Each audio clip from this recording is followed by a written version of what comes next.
ನಮಸ್ತೆ ವೀಕ್ಷಕರೇ, ಇವತ್ತು ನಾನೊಂದೊಳ್ಳೆ ಟ್ರೈಲರ್ನ ರಿವ್ಯೂ ಮಾಡೋದಕ್ಕೆ ಅಂತ ಬಂದಿದ್ನಿ ಗುರು. ಇದು ಸಖತ್ ಕಾಮಿಡಿ ಇರತಕ್ಕಂಥ ಟ್ರೈಲರು, ಸೂಪರ್ ಹಿಟ್ ಆಗಿರತಕ್ಕಂಥ ಟ್ರೈಲರ್ನ ನಾನಿವತ್ತು ರಿವ್ಯೂ ಮಾಡ್ತಾ ಇದ್ನಿ.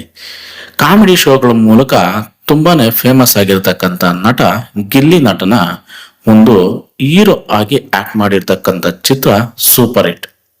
ವೀಕ್ಷಕರೇ, ಈ ಸಿನಿಮಾ ಹೇಗಿದೆ ಅಂದ್ರೆ ತುಂಬಾ ಕಾಮಿಡಿ ಆಗಿರ್ತಕ್ಕಂಥ ಸಿನಿಮಾ. ಇದು ತುಂಬಾನೇ ಅದ್ಭುತವಾದ ಸಿನಿಮಾ ಅಂತ ಹೇಳ್ಬೋದು. ವಿಜಯಾನಂದ್ ನಿರ್ದೇಶನದಲ್ಲಿ ಈ ಸಿನಿಮಾ ಮೂಡಿ ಬಂದಿದೆ. ಟೀಸರ್ ಈಗಾಗಲೇ ರಿಲೀಸ್ ಆಗಿದೆ. ಟೀಸರ್ ನೋಡಿದ್ರೆ ನೀವು ಚಿಂದಿ ಅನ್ಸ್ಕೊಂತೀರ ಗುರು, ಯಾಕಂದ್ರೆ ಸಖತ್ ಕಾಮಿಡಿ ಇದೆ ಈ ಸಿನಿಮಾದಲ್ಲಿ. ಫ್ರಮ್ ಸೋ ಸಿನಿಮಾದ ನಂತರ ಮತ್ತೊಂದು ಕಾಮಿಡಿ ಜನರ್ ಮೂಲಕ ಸಂಚಲನ ಸೃಷ್ಟಿಸೋಕೆ ಅಂತಾನೆ ಬರ್ತಾ ಇದೆ ಈ ಸಿನಿಮಾ ಸೂಪರ್ ಹಿಟ್. ವೀಕ್ಷಕರೇ, ಎಲ್ಲರೂ ಸಿನಿಮಾನ ತೆಗಿಬೇಕಾದ್ರೆ ಸೂಪರ್ ಹಿಟ್ ಆಗ್ಲಿ, ತುಂಬಾನೇ ಸೂಪರ್ ಹಿಟ್ ಆಗ್ಬೇಕು ಸಿನಿಮಾ ಅಂತ ಆಸೆ ಪಟ್ಕೊಂಡು ತೆಗಿತಾರೆ. ಆದ್ರೆ ಇವರು ಚಿತ್ರದ ಹೆಸರೇ ಸೂಪರ್ ಹಿಟ್ ಅಂತ ಇಟ್ಕೊಂಡು ಬರ್ತಾ ಇದ್ರೆ. ಹಾಗೆ ಕೆಳಗಡೆ ಒಂದು ಟ್ಯಾಗ್ ಲೈನ್ ಕೂಡ ಇದೆ ಗುರು, ಏನ್ ಗೊತ್ತಾ?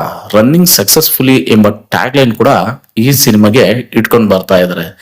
ಹಾಗೆ ಈ ಸಿನಿಮಾದ ಇಂಟ್ರೆಸ್ಟಿಂಗ್ ವಿಷಯ ಏನಂದ್ರೆ, ಈ ಒಂದು ಟೈಟಲ್ ಸಿಗೋದೆ ಒಂದು ಡಿಫ್ರೆಂಟ್ ಒಂದು ಕಾನ್ಸೆಪ್ಟ್ ಅಂತ ಹೇಳ್ಬೋದು. ಯಾಕಂದ್ರೆ ಜಿ ಉಮೇಶ್ ರವರು ನಿರ್ಮಾಪಕರು, ಈ ಚಿತ್ರದ ನಿರ್ಮಾಪಕರು, ಇವರು ಒಂದು ಸಿನಿಮಾನ ತೆಗಿಬೇಕು, ಆ ಸಿನಿಮಾ ತುಂಬಾ ಸೂಪರ್ ಹಿಟ್ ಆಗ್ಬೇಕು ಅಂತ ಆಸೆ ಪಟ್ಟಿರ್ತಾರೆ. ಹಾಗಾಗಿ ವಿಜಯಾನಂದ್ ಅವ್ರ ಬಳಿ ಇವ್ರು ಮಾತಾಡಿದಾಗ ತೆಗಿಯೋಣ ಅಂತ ಅನ್ಕೊಂಡು ಅವ್ರು ಹೇಳಿದ್ನೇ ಗಮನದಲ್ಲಿಟ್ಕೊಂಡು ನಿರ್ದೇಶಕರು ಕಥೆಯನ್ನು ಕೂಡ ತಯಾರಿ ಮಾಡ್ಕೊಂತಾರೆ.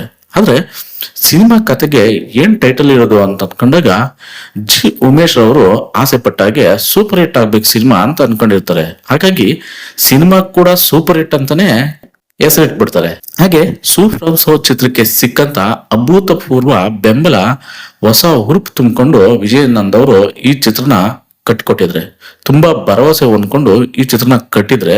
ಖ್ಯಾತ ಸಾಹಿತಿ ನಾಗೇಂದ್ರ ಪ್ರಸಾದ್ ಅವರ ಸಹೋದರ ಅಂತ ಹೇಳ್ಬೋದು ವಿಜಯಾನಂದ್ ಅವರು. ಹಾಗೆ ಈ ಸಿನಿಮಾದಲ್ಲಿ ನಾಗೇಂದ್ರ ಪ್ರಸಾದ್ ಅವರು ಒಂದು ಕಾಮಿಡಿ ವಿಲನ್ ಪಾತ್ರದಲ್ಲಿ ಕಾಣಿಸ್ಕೊಂಡಿದ್ದಾರೆ ಅಂತ ಹೇಳ್ಬೋದು. ಹಾಸ್ಯ ಪ್ರಧಾನವನ್ನೇ ಮೇನ್ ಆಗಿ ಇಟ್ಕೊಂಡು ಈ ಸಿನಿಮಾನ ರೂಪಿಸಿದ್ರೆ. ಈಗಾಗ್ಲೇ ಇದ್ರ ಎಲ್ಲ ಕೆಲಸಗಳು ಮುಕ್ತಾಯಗೊಂಡ್ಬಿಟ್ಟೈತೆ ಗುರು. ಟ್ರೈಲರ್ ಕೂಡ ರಿಲೀಸ್ ಮಾಡ್ಬಿಟ್ಟಿದ್ರೆ, ಇನ್ನೇನ್ ಸಿನಿಮಾ ರಿಲೀಸ್ ಮಾಡೋದಕ್ಕೋಸ್ಕರ ಕಾಯ್ತಾ ಇದ್ರೆ. ಇಡೀ ಸಿನಿಮಾ ಆರಂಭದಿಂದ ಪ್ರತಿ 10 ನಿಮಿಷಕ್ಕೊಮ್ಮೆ ಆಶ್ಚರ್ಯ ಅನ್ಸೋಂತ ಸಂಗತಿಗಳು, ತಿರುವುಗಳು ನಡೀತೈತೆ ಅಂತ ನಿರ್ದೇಶಕರು ಹೇಳಿದ್ರೆ. ಥ್ರಿಲ್ಲರ್ ಕಾಮಿಡಿ ಜಾನರ್ನಲ್ಲಿ ವಿಭಿನ್ನ ಪ್ರಯತ್ನ ನಡೆಸಿರ್ತಕ್ಕಂಥ ನಿರ್ದೇಶಕರು ತುಂಬಾನೇ ಕಾಮಿಡಿ ಇದೆ, ಹೊಟ್ಟೆ ಉಣ್ಣಾಕ್ಸೋ ರೀತಿ ಕಾಮಿಡಿ ಇದೆ ಅಂತ ಹೇಳ್ತಾ ಇದ್ದಾರೆ. ಹಾಗೆ ಈ ಸಿನಿಮಾದಲ್ಲಿ ಸಾಕಷ್ಟು ಕಲಾವಿದರು, ಕಾಮಿಡಿ ಕಲಾವಿದರು ನಟಿಸಿದ್ರೆ ಅಂತ ಹೇಳ್ಬೋದು. ಏಕೆಂದ್ರೆ ಸೋಷಿಯಲ್ ಮೀಡಿಯಾದಲ್ಲಿ ಸ್ಟಾರ್ ಆಗಿರ್ತಕ್ಕಂಥ ಗೌರವ್ ಶೆಟ್ಟಿ ಮತ್ತು ಗಿಲ್ಲಿ ನಟ ಇಬ್ರು ನಾಯಕರಾದ್ರೆ, ಶ್ವೇತಾ ಈ ಸಿನಿಮಾದ ನಾಯಕಿಯಾಗಿ ನಟಿಸಿದರು ಗುರು. ವಿಜಯಲಕ್ಷ್ಮಿ ಎಂಟರ್ಪ್ರೈಸಸ್ ಅಡಿಯಲ್ಲಿ ಈ ಸಿನಿಮಾ ನಿರ್ಮಾಣ ಆಗಿದೆ. ಹಾಗೆ ಈ ಸಿನಿಮಾದಲ್ಲಿ ಡ್ರ್ಯಾಗನ್ ಮಂಜು, ಉಮೇಶು, ಮತ್ತೆ ಸಾಧು ಕೋಕಿಲ, ಇನ್ನು ಸಾಕಷ್ಟು ಕಲಾವಿದರು, ವಿ ನಾಗೇಂದ್ರ ಪ್ರಸಾದ್ ಅವರು ಸಂಗೀತ ಸಾಹಿತ್ಯ ನಿರ್ದೇಶಕರು, ಇನ್ನು ಸಾಕಷ್ಟು ಕಲಾವಿದರು ಈ ಸಿನಿಮಾದಲ್ಲಿ ನಟಿಸ್ತಾ ಇದ್ದಾರೆ. ಸಿನಿಮಾ ಕೂಡ ಹೆಸರೇ ಹೇಳ್ದಂಗೆ ಸೂಪರ್ ಹಿಟ್ ಅಂತ ಹೆಸರಿಟ್ಕೊಂಡ್ ಬರ್ತಾ ಇದ್ರೆ. ಗಿಲ್ಲಿ ಅವರು ನಿಮ್ಗೆಲ್ಲ ಗೊತ್ತೇ ಇರ್ಬೇಕು, ಒಳ್ಳೆ ಕಾಮಿಡಿ ಆಕ್ಟ್ರು. ಅವ್ರು ತುಂಬಾನೇ ಫೇಮಸ್ ಆಗಿದ್ರೆ. ಬಿಗ್ ಬಾಸ್ ಅಲ್ಲೂ ತುಂಬಾನೇ ಜನ ಇಷ್ಟಪಡ್ತಾ ಇದ್ರೆ. ಈ ಸಮಯದಲ್ಲಿ ಗಿಲ್ಲಿ ನಟನ ಒಂದು ಫಸ್ಟ್ ಸಿನಿಮಾ ಅಂತ ಹೇಳ್ಬೋದು ಗುರು. ಈಗಾಗ್ಲೇ ಅವರು ಸಾಕಷ್ಟು ಶಾರ್ಟ್ ಮೂವೀಸ್ ನಲ್ಲಿ ಮಾಡಿದ್ರೆ, ಬಟ್ ಇವರಿಬ್ರು ಕೂಡ ಆದ್ರೆ ಸಿನಿಮಾ ಪೂರ್ಣ ಪ್ರಮಾಣದಲ್ಲಿ ನಾಯಕನಾಗಿ ಒಂದು ಸಿನಿಮಾದಲ್ಲಿ ಆಕ್ಟ್ ಮಾಡ್ತಾ ಇದ್ರೆ ಸಿನಿಮಾ ತುಂಬಾನೇ ಚೆನ್ನಾಗಿ ಮೂಡ್ ಬರುತ್ತೆ ಅಂತ ನನ್ಗನ್ಸುತ್ತೆ. ಯಾಕಂದ್ರೆ ಟ್ರೈಲರ್ ನೋಡಿದ್ರೆ ನಿಜಕ್ಕೂ ತುಂಬಾನೇ ಚೆನ್ನಾಗಿದೆ. ಒಳ್ಳೆ ಕಾಮಿಡಿ ಕೊಡ್ತಾ ಇದಾರೆ.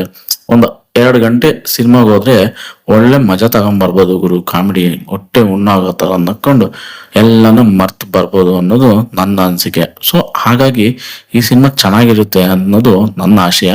ಸಿನಿಮಾ ಬಂದ್ಮೇಲೆ ನೋಡೋಣ. ಅಲ್ಲಿವರೆಗೂ ನನ್ನ ಚಾನಲ್ ನಾನು ನೋಡ್ತಾ ಇರಿ. ದಯಮಾಡಿ ಸಬ್ಸ್ಕ್ರೈಬ್ ಮಾಡ್ಕೊಂಡು ಒಂದೇ ಒಂದು ಲೈಕು, ಶೇರು, ಕಮೆಂಟು ಕೊಟ್ಬಿಡಿ ಅಂತ ಹೇಳ್ತಾ ಸಿಗೋಣ ಗುರು ಮತ್ತೊಂದು ವಿಡಿಯೋದಲ್ಲಿ. ಧನ್ಯವಾದಗಳು. ಶುಭ ದಿನ.